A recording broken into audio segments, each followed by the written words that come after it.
Les amis, ravi de vous retrouver aujourd'hui pour une nouvelle vidéo et dans cette vidéo, on va parler du mercato hivernal, une période particulièrement, excitante qui s'est clôturée, hier tard dans la soirée. Je vais évoquer 3 transferts qui ont été, clôturés sur les derniers jours du mercato puisque c'est là, qu'on a vraiment, je trouve les moves les plus, intéressants et les plus fantaisistes. Je vais pas parler des premiers moves qui ont eu lieu, durant le début du mercato, donc Lopez à Nantes ou encore Kvara du côté du PSG. J'ai vraiment sélectionné 3 transferts qui ont eu lieu dans les dernières heures, qui ont fait l'actualité sur les derniers jours du mercato et je vais essayer de donner mon avis sur chacun de ces 3 transferts. On va commencer par évoquer Marcus Rashford du côté d'Aston Villa. Là, on n'est pas dans le domaine du transfert, on parle d'un prêt avec une option d'achat qu'Aston Villa pourra lever à la fin de la saison. Elle est fixée à 48 millions et je trouve que ce move, il est plutôt intéressant pour les 3 parties. Ça permet tout d'abord à Manchester United de se séparer d'un joueur dont Ruben Amorim ne voulait pas. Ça permet à Rashford, qui est en échec sportif depuis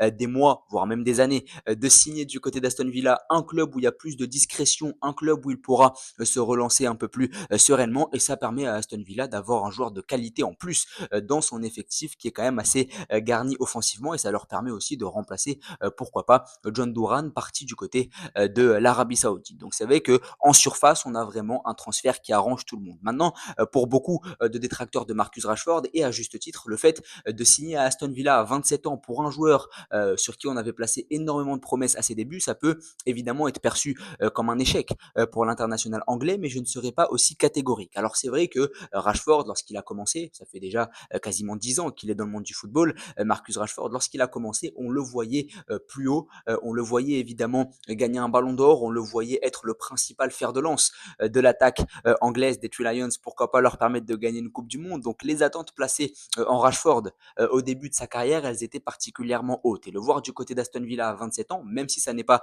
déshonorant, il y a ce goût d'inachevé et il y a ce goût évidemment de frustration. Maintenant, la réalité des débuts de Rashford n'est pas celle de 2025 et en 2025, l'international anglais est en grande difficulté. Il n'a plus joué depuis mi-décembre dernier et c'est particulièrement difficile pour lui du côté de United puisque Ruben Amorim, dès sa prise de fonction, a indiqué qu'il ne voulait pas de Rashford, pointant du doigt, notamment en conférence de presse, les problèmes de comportement de l'international anglais. Et je pense que le fait de quitter United, ça permet à Rashford de pouvoir se relancer comme je l'ai dit. Et je trouve surtout que passer de United à Aston Villa, aujourd'hui, pour un joueur de football, ça ne constitue pas une régression. Je trouve que ça représente même une certaine forme de progression, puisque Manchester United, c'est un club qui est mal géré, qui est mal structuré, où les joueurs ne peuvent pas vraiment progresser. Et Rashford, même lorsqu'il était performant, il en a pâti. Il a pâti du fait que son club avait des limites pardon, et qu'il ne lui permettait pas de viser plus haut. Et la tentation à une époque de voir Rashford signer du côté de Liverpool, de City et de trahir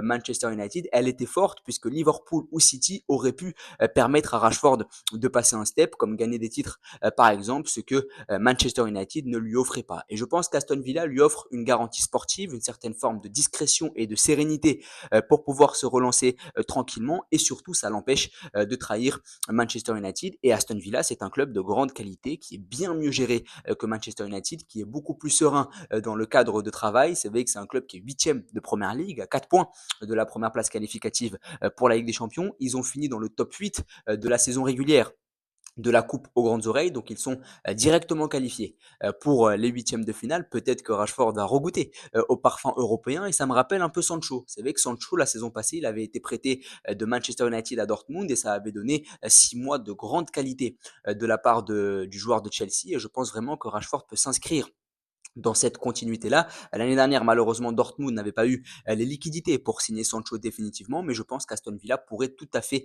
signer Rashford définitivement à la fin de la saison. 48 millions, ça me paraît pas énorme pour une équipe d'Aston Villa qui a énormément investi sur ce mercato hivernal. Donc voilà, moi je trouve que c'est un transfert qui arrange tout le monde et ça permettrait à Rashford de se relancer sereinement. Je crois énormément en lui. On parle maintenant du deuxième transfert, Mathys Tel du côté de Tottenham. Alors là aussi, c'est plutôt surprenant et je suis un peu déçu. Je ne voyais pas Mathys Tel signer à Tottenham, tout simplement parce que Tottenham est enlisé dans une profonde crise. C'est une équipe qui est 15e de Première Ligue, qui n'avait plus gagné en championnat depuis longtemps avant ce week-end et un succès acquis face à Brentford. Mais la réalité de Mathys Tel, c'est qu'aujourd'hui, il ne joue pas énormément du côté du Bayern et il fallait partir pour l'international espoir français. Mais partir du côté de Tottenham, je ne suis pas vraiment vraiment sûr de l'idée. À Tottenham, il y a quand même des joueurs de qualité, je trouve. Il y a Dominique Solanke notamment en neuf qui est le principal titulaire et qui est l'une des rares satisfactions du marasme de Tottenham cette saison. Donc ça va être compliqué de passer devant Solanke. Après, il peut aussi jouer sur un côté, mais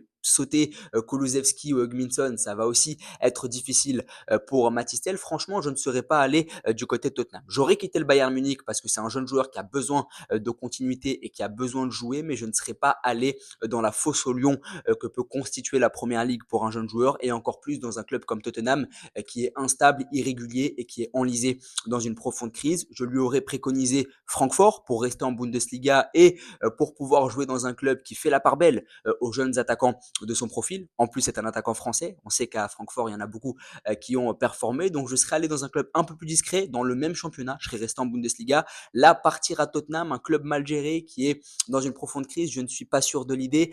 On parlerait peut-être d'une option d'achat fixée à 60 millions. C'est pas juste un prêt. Je ne sais pas vraiment si Matistel va avoir les épaules pour redresser Tottenham, mais de toute façon, c'est pas ce qu'on lui demande. Et malheureusement, j'ai l'impression qu'il vient un peu avec cette étiquette du sauveur du côté des Spurs, alors qu'à 19-20 ans, c'est pas vraiment ce qu'on attend d'un joueur de cet âge-là. On attend vraiment une progression, on attend vraiment à ce qu'il aille dans un club peut-être un peu plus stable, où il sera un peu plus serein dans son cadre de travail. Et je trouve que Tottenham, c'est vraiment le jeter dans la fosse au lion. Donc oui, le move est intéressant pour Tottenham parce que ça permet d'enrôler un jeune joueur de qualité. Pour le Bayern, ça permet de se débarrasser d'un joueur qui ne jouait pas énormément, même s'il y avait beaucoup d'attentes placées en lui. Mais pour le joueur, je ne sais pas si aller à Tottenham alors que tu étais courtisé par Francfort, par Marseille ou encore par Aston Villa, qui sont des clubs un peu plus stables, je ne sais pas si c'est vraiment la meilleure des options. Alors oui, Tel devait partir, mais à Tottenham, je ne pense pas que le choix soit le plus judicieux. On finit maintenant par le transfert qui me fait le plus plaisir, Benasser du côté de l'Olympique de Marseille. L'international algérien s'est engagé. On parle d'un prêt avec une option d'achat fixée à 10 millions. Alors là aussi, la hype est énorme. Même moi, je me suis vraiment emballé puisque la perspective d'avoir Benasser, Rabiot, Højbjerg alors que l'an dernier on avait Jean Onana, je trouve qu'elle est plutôt intéressante et excitante. Mais si on analyse les choses rationnellement, c'est un joueur qui a été blessé pendant 3 mois au début de la saison. Il est revenu fin décembre, donc c'est relativement récent pour un joueur qui a connu une grave blessure. J'ai peur que ça se marche un peu sur les pieds en termes de profil au milieu. Ça fait quand même beaucoup de défensifs, je trouve, entre Højbjerg, Rabiot, Rongier, Benasser. Je crains un peu ça se marche dessus. Je fais l'enfant un peu pour y gâter, mais ça annihile la piste Paul Pogba. Pablo Longoria l'a annoncé hier avec l'arrivée de Benasser. Ça bloque forcément la venue de Paul Pogba qui commençait à être attendu du côté de Marseille. Mais on va pas faire la fine bouche. On a Benasser, donc c'est déjà très très bien. Mais je voudrais d'abord féliciter le board marseillais qui a très très bien travaillé. Benassia a évidemment fait marcher ses contacts et ça montre qu'il y a un relent d'attractivité autour de l'Olympique de Marseille. Mais encore une fois, la réalité sportive, c'est que le joueur a été énormément blessé en début de saison.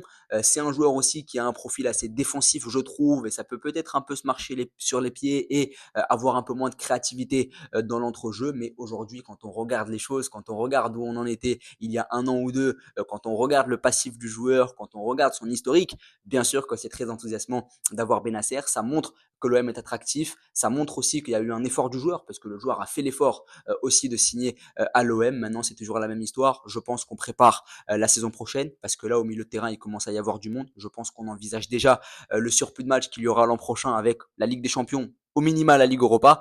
Mais voilà, je pense que c'est un transfert intéressant. Encore une fois, quand on voit les choses dans leur ensemble, avoir Benasser du côté de l'OM, quand on connaît son historique et son passif et la qualité intrinsèque du joueur, oui. Maintenant, il y a une réalité qui est qu'il a été blessé pendant longtemps et qu'on ne sait pas dans quel état il va arriver. Il y a la question des profils au milieu de terrain où c'est très homogène et je crains que ça se marche un peu dessus. Mais voilà, globalement, je suis content de ce move-là. Allez l'OM bien sûr et j'espère que Benasser va performer. En tout cas, n'hésitez pas à me dire ce que vous en avez pensé, à vous abonner, à liker et à partager. Merci beaucoup.